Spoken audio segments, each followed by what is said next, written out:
আসসালামু আলাইকুম ওয়া রাহমাতুল্লাহ। প্রিয় অষ্টম শ্রেণীর শিক্ষার্থী বন্ধুরা, আশা করি তোমরা সবাই ভালো আছো। আজকে আমরা আলোচনা করব তোমাদের যে সাধারণ বিজ্ঞান বই রয়েছে সেই সাধারণ বিজ্ঞান বইয়ের প্রথম অধ্যায় প্রাণী জগতে শ্রেণী বিন্যাস।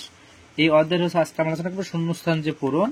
আজকে আমরা সমাধান করব শূন্যস্থান পূরণ। এরপর হচ্ছে যে সংক্ষিপ্ত যে 5টি প্রশ্ন রয়েছে সেই 5টি প্রশ্নের উত্তরটি তোমাদেরকে দেখাবো। তো প্রিয় শিক্ষার্থী বন্ধুরা, এখানে এক নম্বর বলা রয়েছে যকৃত কৃমির রেচন অঙ্গ হলো ড্যাশ। এখানে শূন্যস্থানে কি হবে? এখানে তোমাদের উত্তরটি দিয়েছি যে এক নম্বরে শিখা অঙ্গ, লেখেন কি হবে? শিখা অঙ্গ। 2 নম্বরে হচ্ছে চিংড়ির রক্তপূর্ণ গহ্বরকে কি বলে? হিমোসিল বলে। এরপর 3 নম্বরে ড্যাশ পেশিবহুল পা দিয়ে চলাচল করে, কি কি এটা হচ্ছে মলাস্কা পর্বের প্রাণীরা হচ্ছে পেশিবহুল পা দিয়ে কি করে? চলাচল করে। এরপর হচ্ছে 4 নম্বরে ড্যাশ উপপর্বের প্রাণীরা মেরুদণ্ডী। কোন পর্বে? সেটা হচ্ছে ভার্টিব্রাটা। উপপর্বের প্রাণীরা কি? মেরুদণ্ডী প্রাণী। 5 নম্বরটা হবে ইউরোকর্ডাটা উপপর্ভুক্ত প্রাণীদের লেজে কি থাকে? নটোকর্ড থাকে। এই ছিল হচ্ছে আমাদের শূন্যস্থান পূরণ। এরপর হচ্ছে আমরা দেখবো সংক্ষিপ্ত প্রশ্নের উত্তর। যে তোমাদের বইয়ে যে 11 পৃষ্ঠায় যে 5টি প্রশ্ন রয়েছে সেই প্রশ্নের উত্তর। 1 নম্বর প্রশ্ন বলা রয়েছে কোন প্রাণীর দীপক নামে কয়টি অংশ থাকে এবং এই অংশগুলো কি কি? মানুষের বৈজ্ঞানিক নাম কি? 3টি প্রশ্ন করছে একটার মধ্যে। তো উত্তরগুলো আমরা দেখে আসি।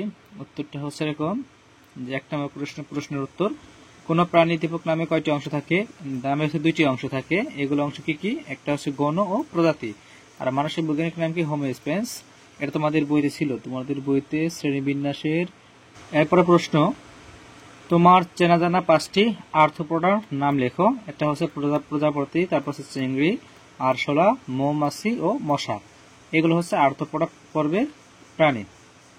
এরপর হচ্ছে এই 3 নম্বর প্রশ্ন, চিংড়ি কোন পর্বের প্রাণী এবং এদের বৈশিষ্ট্যগুলো কি কি? এদের বৈশিষ্ট্য 1 নম্বরে দেহ বিভিন্ন অঞ্চলে বিভক্ত ও সন্ধিযুক্ত উপাঙ্গ বিদ্যমান এবং মাথায় একজোড়া পুঞ্জাক্ষী ও অ্যান্টেনা থাকে। এরপর হচ্ছে 3 নম্বর হচ্ছে নরম দেহ, কাইটিন সমৃদ্ধ শক্ত আবরণী দ্বারা আবৃত এবং দেহে রক্তপূর্ণ গহ্বর হিমোসিল নামে পরিচিত। এই কয়েকটি বৈশিষ্ট্য। এরপর হচ্ছে 4 নম্বর কোশ্চেন, স্তন্যপায়ী প্রাণীদের বৈশিষ্ট্যগুলো লেখো। এদের হচ্ছে 1 নম্বরে এদের দেহ লোমে আবৃত থাকে। 2 নম্বর হচ্ছে ব্যতিক্রমী স্তন্যপায়ী প্রাণী ছাড়া এরা সবাই সন্তান প্রসব করে। এরপর হচ্ছে 3 নম্বরে শিশুরা মাতৃদুগ্ধ পান করে বড় হয়। 4 নম্বর হচ্ছে এরা উষ্ণ রক্তী প্রাণী। 5 নম্বর হচ্ছে চোয়ালে বিভিন্ন ধরনের দাঁত থাকে। 6 নম্বর হচ্ছে হৃৎপিণ্ড 4 প্রকোষ্ঠ বিশিষ্ট। এই ছিল আমাদের 4 নম্বর প্রশ্নের সমাধান। এরপর সর্বশেষ প্রশ্ন হচ্ছে 5 নম্বর, ইউরোকর্ডাটার বৈশিষ্ট্যগুলো কি কি?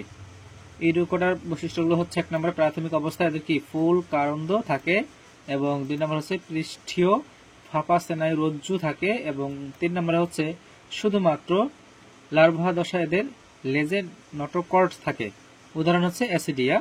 এই ছিল হচ্ছে আমাদের যে 5টি প্রশ্নের সমাধান। আশা করি তোমরা বুঝতে পেরেছো। তো প্রিয় শিক্ষার্থী বন্ধুরা, আমাদের শূন্যস্থান পূরণ এবং হচ্ছে তোমাদের যে প্রশ্ন ছিল সেই প্রশ্নের সমাধানটি আমরা ইতিপূর্বে করে ফেলেছি এবং পরবর্তীতে আমরা হচ্ছে তোমাদের যে টিক চিহ্ন রয়েছে সেই টিক চিহ্ন এবং সৃজনশীল প্রশ্নের উত্তর নিয়ে একটি ভিডিও তৈরি করবো। সেই ভিডিও দেখার আমন্ত্রণ জানিয়ে বিদায় নিচ্ছি। আল্লাহ হাফেজ।